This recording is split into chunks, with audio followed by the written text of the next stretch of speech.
है।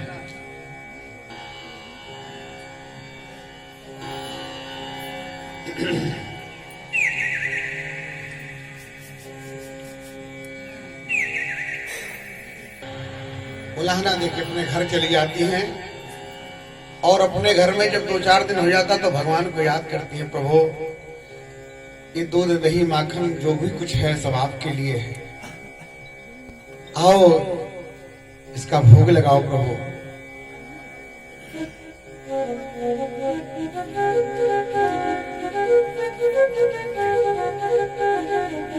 सखियां बुलाती हैं भगवान को, प्रभु अरे सुनी है गोकुल नगरिया कान्हा, सुनी है गोकुल नगरिया, आजा आजा सवरिया, सुनी है गोकुल नगरिया, आजा आजा सवरिया, सुनी है गोकुल नगरिया, आजा आजा सवरिया, सुनी है गोकुल नगरिया, आजा आजा सवरिया, आजा आजा सवरिया, आजा आजा सवरिया, आजा आजा सवरिया, आजा आजा सवरिया,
वत्सल भगवान की जय, माखन चोर भगवान की जय। इस प्रकार भगवान समस्त ब्रजभामाओं का मनोरथ पूर्ण करते हुए माखन चोरी लीला किए। भगवान ने सोचा कि माखन तो बहुत खाली है ब्रज का, माखन के स्वाद में तो बड़ा आनंद मिला, अब ब्रज के रज का भी आनंद थोड़ा लेके देखा जाए उसका क्या आनंद है। तो भगवान ने जमुना जी के किनारे खेलते खेलते ब्रजवासियों के साथ में एक दिन एक माटी का ढेला उठा के मुंह में डाल दिया। बलराम जी ने देख लिया, दौड़ के हाथ पकड़ लिया, कन्हैया तेरे मुंह में क्या खाओ? बोले ओह। बता सही, जल्दी बता। बोले ओह। तो मैं तेरी मैया से शिकायत करूंगा। मानो भगवान भी सारा में कहना चाहते हैं, अगर तुम मेरी शिकायत करोगे तो हम भी रोहिणी मैया से तेरी शिकायत करेंगे। तुम बड़ो बड़ो भांग के गोला खा तो फिरो, मैया को जरूर बताएंगे। भगवान को कान पकड़ के बलराम जी महाराज ले आए यशोदा मैया के पास। अरे मैया देख तो तेरो लाला को आज कितना कर्तव्य कर दियो, अभी तक केवल माखन चोरी करतो फिरो, अब देखो ये मट्टी भी खानो प्रारंभ कर दी, उसको पेट खराब हो जाएगा। मैया तो डर गई, हे भगवान माखन चोरी खाए, माखन चोरी करके खाए, चाहे जैसे भी खाए, चलो कोई बात नहीं, खाने की चीज है, खाए लियो तो लाला है, छोरा है, कोई बात ना है। पर यानी माटी खाए वो शुरू कर दियो। अब या को आज अगर ना डांटूंगी तब तो ये बिगड़ तो चले जाएगा। आज माटी खाई है, कल बीड़ी पियो शुरू कर देगो, परसों पुड़िया खाए वो शुरू कर देगो। आज आपको डांटना पड़ेगो, आज को छोड़ने वाली ना है। और मैया ने जो उठाई साटी, लाला की महाराज हालत खराब है। मैया का लाला का हाथ पकड़ के मैया ने कहा, लाला तेने माटी खाई? भगवान कहते हो सही से बता लाला, ये सब झूठ बोल रहे हैं। भगवान की माया ने उस मट्टी के ढेला को खटकाए लिया पेट के अंदर। भगवान कहते हैं मैया ये सब जितने ज्वाल वाल हैं सबरे झूठे हैं, मैंने माटी ना खाई, ये सब झूठ बोल रहे हैं। अब तुमको विश्वास ना हो मैया तो मेरा मोहरो देख ले कम देखो, तब तो तुमको पता लग जाएगा मैं माटी खायो कि नहीं खायो। मुकम करो दिवाचालम पंगुम लंघयते गिरिम। भगवान जिस पर कृपा करते हैं महाराज कुछ भी करा सकते हैं उससे। आज मैया को विश्व दर्शन भगवान ने अपने मुंह में कराया है। मैया ने कहा हाँ लाला ये बात तेरी मुझे अच्छी सच्ची, तो अपना मोड़ो दिखा तो सही। भगवान ने तुरंत मुंह खोल दिया। जो भगवान ने मुंह खोला महाराज मैया तो आंख फाड़ फाड़ के मिड़ मिड़ के देखने लगे। कपड़ा लेके आंख पूछने लगी कहीं हम सपना तो नहीं देख रहे। भगवान के मुंह में पर्वत पहाड़ गोकुल प्रदेश जितना सब कुछ दिखाई पड़ रहा है, यहां तक कि नंदनानी का महल भी दिखाई पड़ रहा है। मैया हाथ पकड़ के साटी लिए डरवा रही भगवान के, ये सब दृश्य दिखाई पड़ रहा है। मैया देख देख के डर गई, भगवान ये मैं कुछ सपने देख रही हूँ कि सही सही। जल्दी से हाथ छोड़ के आंख मेड़ने लगती, फिर देखती भगवान को लगा कि अब मैया डर गई है, अब अपनो मुकड़ो बंद कर लेना चाहिए। भगवान ने मुख बंद कर लिया। मैया समझ गई कि लोग कहते थे, हमको विश्वास नहीं होता था, आज पक्को विश्वास हो गया कि मेरे को नैया साक्षात भगवान है। भगवान को लगा कि हे भगवान, ये माधुरी लीला में ऐश्वर्य कहां से आ रहा है। भगवान ने तुरंत माया का आदेश किए, मैया के हृदय में जितने भी भाव थे सब समाप्त कर दिए। भगवान ने कहा, मैया तूने देखा मेरे मोमड़े में क्या है, कोई माटी मिली तो को? बोले अरे लाला तू पूछना, तेरे माँ मोड़ों में तो इतने बड़े पहाड़, इतने बड़े पर्वत, इतनो बड़ो अपनो घर, सब कुछ तेरे मोड़ों में दिखाई पड़ रहे हो। बोले मैया तेरी बुढ़ापे की अवस्था है गई ना, तेरी आंखें खराब है गई, अभी आंखों, अभी बाबा से कहेंगे बाबा तेरी आंखों को इलाज कराए देंगे, तुमको कब दिखाई पड़े मैया? देख अब से देख मेरे मुंह में क्या है।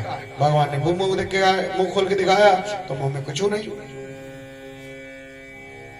मैया फिर भूलकर सब कुछ लाला को अपने बात्सल्य में, अपने आंचल में छिपा दिया।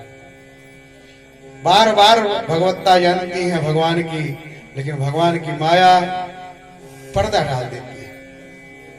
एक बार भगवान कहीं से आए, बोली अरे भैया मुझको बड़ी जोर की भूख लगी है, कछु मुझको खिला दे। भैया ने कहा लाला अभी ताजो माखन तो है नहीं, अभी ताजो माखन बनने में देर है, तो एक काम कर तू, नहीं मेरे दूध पी ले। भगवान मैया का दूध पीने ले, दूध पीते पीते मैया से प्रश्न कर दिया, मैया तू एक बात बता, तुमको दूध प्यारो है कि पुत प्यारो है? मैया ने कहा लाला तेरे सामने दूध का माने रखे भाई। अरे लाला मुझको तो पूत प्यारो लगे। भगवान खुश हो गए, मैया मुझको बहुत प्यार करे। फिर भगवान दूध पीने लगे। इतने में मैया ने देखा कि चूल्हे पर दूध उफल रहा है। जो दूध उफलता देखा मैया ने, लाला को उठा के गम से जमीन पर पटक दियो और दूध उतारने के लिए दौड़ पड़ो। भगवान ने कहा अच्छा, अब ही हाल कह रही थी कि पुत प्यारो लगे, और दूध देखते ही पुत की छुट्टी कर दी। भगवान को गुस्सा आ गया, भगवान ने उठाया एक डंडा और जितने माट मटका वहां रखे थे दादी जमाना के समय, सासू दादी के समय, दूध दही मक्खन पूरे आंगन में फैल गया महाराज। मैया ने आवाज सुनी तो दौड़ के आई, देखी क्या देखती है कि भगवान ने सारे मटका फोड़ दिए हैं और उखल पर खड़े होकर बंदरों को लुटा लुटा के खिलाए भी रहे हैं और भगवान रोए भी रहे हैं। भगवान जब देखिए, जब बालक कुछ गड़बड़ी कर देते हैं, घर में कुछ बिगाड़ देते हैं, तो फिर रोने भी लग जाते हैं कि अभी पिटाई होएगी। तो भगवान भी जब सारे बर्तन फोड़ दिए तो उनको लगा कि बहुत गड़बड़ हो गया है, अब मैया देखेगी तो बड़ी पिटाई करेगी आज। तो भगवान रोए भी रहे और बंदरों को लुटाए मांगन खिलाए रहे। मैया ने देखा, देखते ही मैया दंग ने की, हे भगवान अब तक तो सुन रखे थे, आज तो आंखन से देख लियो या के करामात। मेरे घर में मेरे सासू या दादी के जमाने के जितने कारे कारे मटका सबरे फोड़ के ठिकाने लगाए दिए यानी, या को आज तो मैं पक्को छोड़ने वाली ना है। और मैया लेके साटी दौड़ाई, भगवान भागना प्रारंभ कर दिया। आगे आगे ठाकुर जी, पीछे पीछे मैया।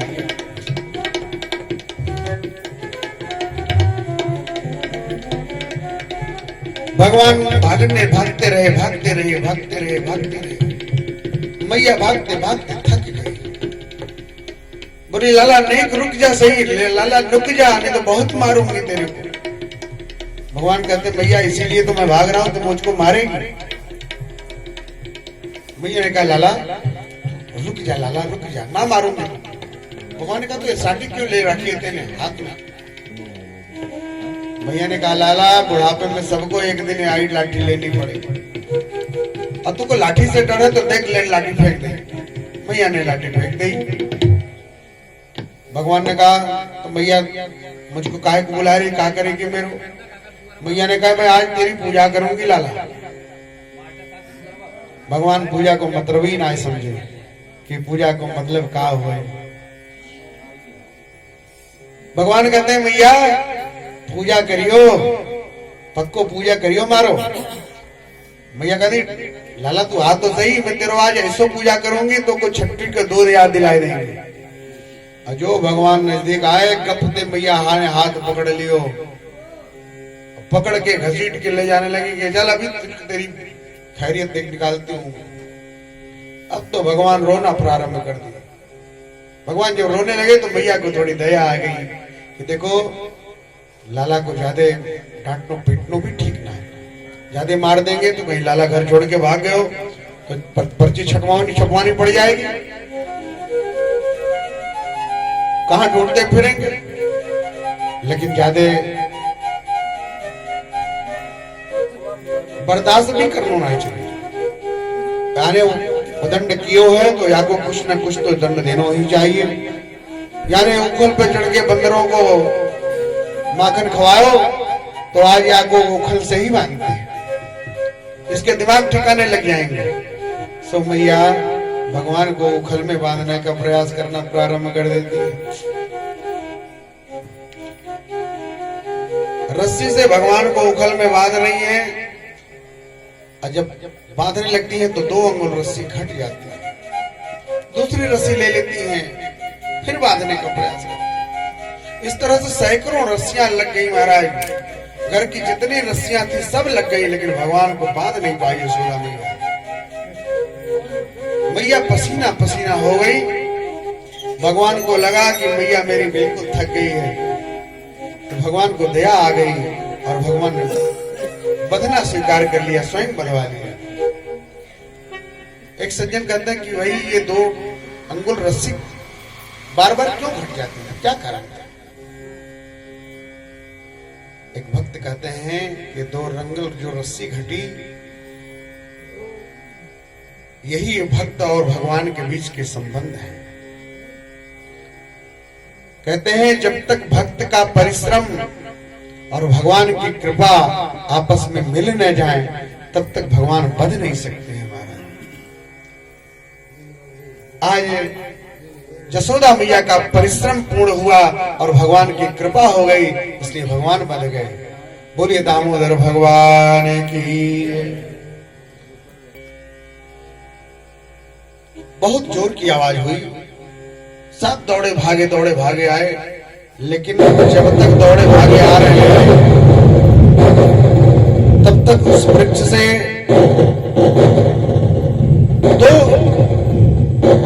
पुरुष उत्पन्न हो गए, खड़े हो गए। ये दोनों नल कुबेर के बेटा है, नल कुंवर। ये दोनों श्रापित थे नारद जी के द्वारा। नारद जी ने इनको श्राप दिया था, बहुत उछल कूद कर रहे थे बहुत, तो नारद जी ने उनको श्राप दिया कि जाओ तुम लोग जड़ बन जाओ। आज वही नलकुंवर नंद बाबा के घर में वृक्ष बने पड़े हैं। याचना किया महाराज, तो नारद जी को दया आ गई। नारद जी ने कहा ठीक है जाओ, द्वापर में भगवान के स्पर्श मात्र से तुम्हारा उद्धार हो जाएगा। आज गोविंद के स्पर्श से नलकुंवर का उद्धार हो गया। बोली भक्त वत्सल भगवान की जय। आज की घटना से नंद बाबा को बहुत कष्ट पहुंचा। नंद बाबा उपनंद को बुलाए, भैया अब हम यहाँ ब्रज में रहने वाले ना है। जब से मेरे लाला को जन्म भयो है तब से रोज कोई न कोई उत्पात हो तो भयो, याली अब हम यहाँ ब्रज में ना रहेंगे। सबकी आपातकालीन मीटिंग बुलाई गई, सारे ब्रजवासी आए गए। सब आपस में कह रहे हैं महाराज कहाँ चला जाए, सोच नहीं पा रहे हैं। उपनंद ने कहा बाबा हमको एक ही जगह लगा अच्छी, एक ही प्यारी जगह अच्छी लगी। कौन सी प्यारी जगह भैया?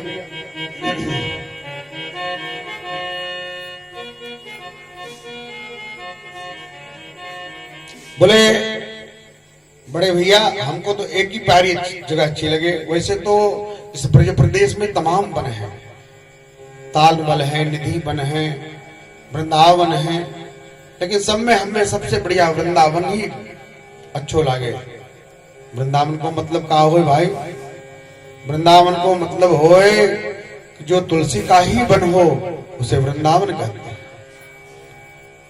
अथवा जहां नित्य भक्तों का ही निवास हो, संतों का ही निवास हो, उसे वृंदावन कहते हैं। सबने एक स्वर में हाँ भरी और सब तुरंत अपनी अपनी बैलगाड़ी में अपने खाने पीने की जरूरी सामान सब रखकर ब्रज में, गोकुल में अरबों खरबों की संपदा का परित्याग करके सब बैलगाड़ी में अपने खाने पीने की सामान लेकर वृंदावन की यात्रा कर रहे हैं। आइए हम भी इस पद के साथ वृंदावन की यात्रा करें।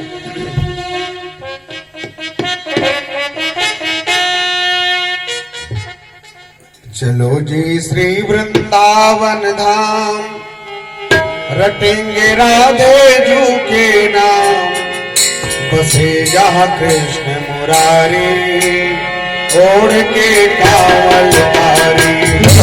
बसे जहाँ कृष्ण मुरारी, ओढ़ के कांवल तारी। श्री वृंदावन धाम, चलो श्री वृंदावन धाम,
रटेंगे राधे जू के नाम,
मन के पूरन काम रटे राहे जो कहना